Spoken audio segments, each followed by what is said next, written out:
Maintenant, toujours dans le positionnement grégaire, toujours dans la gouvernance grégaire, je vais vous parler de la marginalité. La marginalité, c'est le manque de confiance aux autres, a priori. Alors pour en faire une explication, on dirait qu'une personne en manque de confiance en l'autre tend à se méfier des autres, dont la présence peut parfois être ressentie comme une menace. Il lui arrive de se sentir exclu, d'avoir le sentiment de ne plus appartenir au groupe. Elle peut parfois avoir l'impression diffuse de ne plus comprendre les codes et les rituels du groupe qui peut à certaines occasions lui sembler étrange, voire inquiétant, même si les personnes qu'il compose sont objectivement bienveillantes à son égard.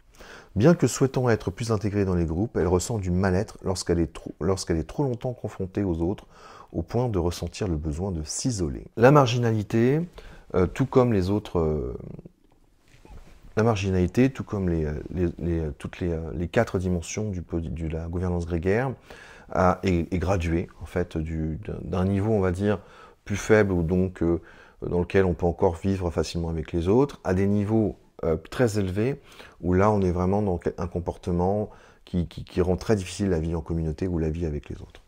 Donc à un niveau 1 de marginalité, on est malaise sans objet au contact de l'autre. Donc c'est-à-dire que on peut avoir parfois ce sentiment que être avec les autres, c'est pas trop mon truc. Donc ça peut correspondre à ce sentiment d'être un peu introverti, ça peut être vu comme ça, même si l'introversion, à mon avis, c'est encore autre chose. Mais là, c'est vraiment la marginalité, c'est vraiment ce sentiment que quand je suis avec les autres, je vais me sentir mal à l'aise naturellement. Ça va pas être mon truc. À niveau 2, on a la sensation de perte de contact avec l'autre, de vie en parallèle.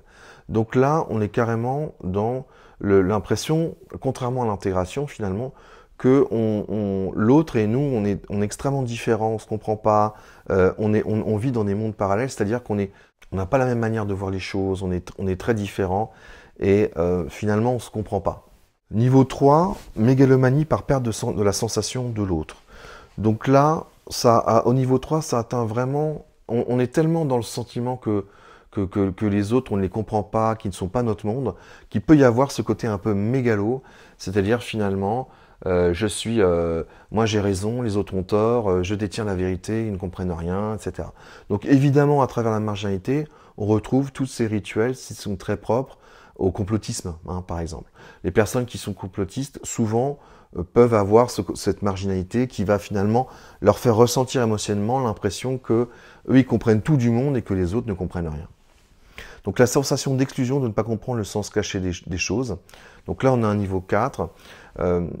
C'est beaucoup plus problématique effectivement. On a vraiment sentiment d'être exclu et de rien comprendre à ce qui se passe autour de nous. Donc là ça peut devenir vraiment inquiétant dans le sens où c'est des personnes qui peuvent complètement s'isoler en fait de la société.